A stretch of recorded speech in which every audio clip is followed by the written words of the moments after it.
আসসালামু আলাইকুম ওয়া রাহমাতুল্লাহি ওয়া বারাকাতুহু। এখন একটা সংবাদ বা একটা খবর দেখতেছি যে বাংলাদেশ থেকে কতশো টন বা কতশো মন আ ইলিশ ভারতে পাঠানো হচ্ছে। তো যে ক্ষেত্রে একজন উপদেষ্টা বা উপদেষ্টার সহকারী হবে, আমি মূর্খ মানুষ এত কিছু বুঝি না। তো উনি দেখলাম সাংবাদিকরা বলতেছে যে আমরা কোন চাপ বা কোন প্রেশারে না, আমরা তাদের অনুরোধে ইলিশটি পাঠানোর চেষ্টা করতেছি বা ইলিশটি পাঠাচ্ছি। এখন আমার কথা হচ্ছে একজন ভোটার বা নাগরিক হিসেবে আপনাদের মতন যারা আমার মতো সাধারণ নাগরিক বা ভোটার আছেন, তাদের উদ্দেশ্যে বলি, যখন আওয়ামী সরকার ছিল, তখন ইন্ডিয়ার সাথে আমাদের সম্পর্ক খুব ভালো ছিল। এই যেমন ধরেন তেল, গ্যাস, বিদ্যুৎ, এরপরে নানান রকম আমদানি-রপ্তানিতে আমাদের সাথে সুসম্পর্ক ছিল। তো আমাদের সাধারণ মানুষের আমজনতার ভিতরে অনেক রকম নানান রকম ক্ষোভ, পূজা আসলে মাছ দেয়া, আমের সময় আম দেওয়া। তো তখন সাধারণ মানুষ হিসেবে যারা সাধারণভাবে রাস্তায় চলাফেরা করি, তো তাদের ভিতরে দেখবেন যে অনেকেই বলাবলি করতো যে শেখ হাসিনার মোদির সাথে এই সম্পর্ক, ওই সম্পর্ক নানান রকম বিশ্রীভাবে বাজে ভাষা দিয়ে আলোচনা করতো। তো এই ২৪ এর একটা গণঅভ্যুত্থান হলো, আওয়ামী লীগ সরকারের পতন হইল এবং ছাত্রদের নেতৃত্বে, ছাত্রদের কথা মতো, ছাত্রদের হুকুমে, ছাত্রদের মন রক্ষার্থে একটা সরকার গঠন করলো উনাদের মন মতন করে। সেখানে প্রধান উপদেষ্টা এখন ডক্টর মোহাম্মদ ইউনূস সাহেব, মহাজন। এই আমার কথা হচ্ছে যে গত পুজোর আগে ইলিশ দেয়া হলো। এরপরে ওনারা নানান রকম কথা বললে এগুলো আর হবে না। এরপরে আবার এখন শুনতেছি ভারত থেকে বিদ্যুৎ আমদানি করা হবে। ভারত থেকে এই আমদানি হবে, ভারত থেকে ওই আমদানি হবে। এবং এখন আবার শুনতেছি ভারতে ইলিশ উপহার দেয়া হবে। এখন আমার কথা হচ্ছে আমজনতা ভাবে যে তখন না শেখ হাসিনা ছিল, তখন তার সাথে তার কি ছিল? সাধারণ জনগণ যেগুলো পড়তেছে তার সাথে তার সম্পর্ক, সেই নানান কাহিনী। হুম? ভারতের ভয় দিচ্ছে, ভারত প্রেশার ক্রিয়েট করতেছে, ভারত ভয় দিচ্ছে, না দিলে হবে না, এই দিলে হবে না। তো এখন কি হইছে?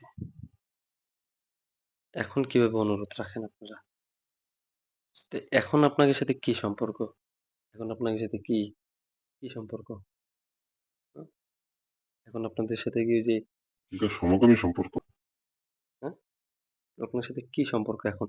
আর তখন যদি ভারত থেকে আওয়ামী লীগ সরকার থাকা অবস্থায় ভারত থেকে বিদ্যুৎ আমদানি করা হয়, তো সেই ক্ষেত্রে যদি বাজেট প্রচুর ধরা হয়, হুম?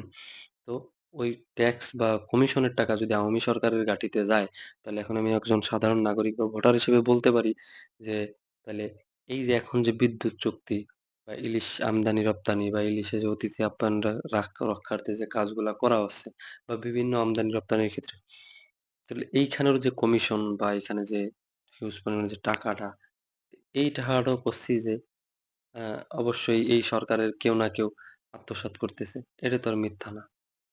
যদি বাক স্বাধীনতার কথা বলেন, যদি সঠিক কথা বলেন তাহলে নাগরিক হিসেবে এই কথাটা বলা আমার যুক্তিগত। সে আপনি যেইভাবেই নেন। এটা খাচ্ছে না। হুম? তার মানে কেউই কম না। তবে আমি যতটুকু মনে করি ভাই আওয়ামী সরকারের নেতা-ফেতারা তো খুব ভালোভাবেই গেছে। খুব ভালোভাবেই তারা আলহামদুলিল্লাহ গেছে। তো এখন যেটি আপনারা করতেছেন, হ্যাঁ? বিশেষ করে আপনার ওই যে শেখ হাসিনার যে গণঅভ্যুত্থানটা শুরু হয়েছিল, এটার কিন্তু মূল ইস্যু ছিল আমাদের রেল ট্রানজিট যেটা আরকি বাংলাদেশে ত্রিপুরা। বাংলাদেশের মাঝ দিয়ে যে রেল ট্রানজিটটা পাস হইছিল, তো এইটা নিয়েই অনেক জলঘোলাইতে শুরু হয়ে এক পর্যায়ে গণঅভ্যুত্থান হয়েছিল। বাংলাদেশের অধিকাংশ মানুষের প্রতি ইন্ডিয়ার একটা ক্ষোভ, এটাই তো বলবেন বা ছাত্র সমাজের। তো আমি বলতেছিলাম যে এখন মানুষ এমন একটা পর্যায়ে যাচ্ছে, আওয়ামী সরকারের নেতাকর্মী বা আওয়ামী সরকারের প্রধান তারা তো নানানভাবে বাইচে গেছে।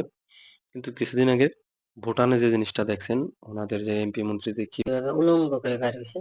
তো আমি মনে করি এরকম যদি চলতে থাকে, এই যে ভোটার হিসেবে মনে করি যে আগামীতে আরেকটা গণঅভ্যুত্থান বা এরকম একটা নাশকতাপূর্ণ একটা জিনিস বাংলাদেশে হতে যাচ্ছে। মানুষের মনে এরকম ক্ষোভ জাইগে উঠবে যে আপনারা ওই আওয়ামী সরকারের নেতাকর্মীদের মতন পলাইতে পারবেন না। আপনাদের অবস্থা এমনও হইতে পারে, সাধারণ মানুষের কথাবার্তা চলাফেরার ভিতরে যা বুঝি, এমন হইতে পারে যে এই ভুটানের মতন অবস্থা।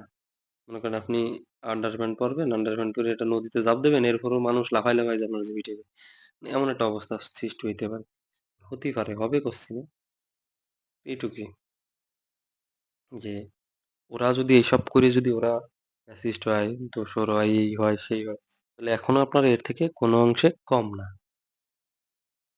এটাই কথা চাইছিলাম, হ্যাঁ? আল্লাহ হাফেজ। কোনো অংশে আপনারা কম না। বিবেচনা করলে তারাও যে পথে হাঁটতেছিল, আপনারাও সেই পথেই হাঁটতেছেন।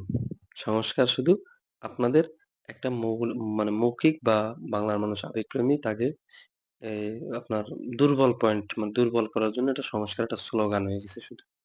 সংস্কার করতে না হওয়া পর্যন্ত এইটা হবে না, বিচার না হওয়া পর্যন্ত ওইটা হবে না, ওইটা হবে না। কিন্তু আপনারা শুধু এটা মুখে, মুখে মানুষের সান্ত্বনা দিচ্ছেন, আর আপনাদের স্বার্থ ঠিকই হাসিল হয়ে যাচ্ছে। এ মানুষ, বাংলার মানুষ বলদ, সরল সোজা, হুম? আবেগপ্রেমী, আবারও বলি, কিন্তু এরা প্রকাশ্যে আল্লাহ হাফেজ। ধরা খাতে হবে সবারই। খাবেনও মনে হয়। খুব শীঘ্রই। আল্লাহ হাফেজ।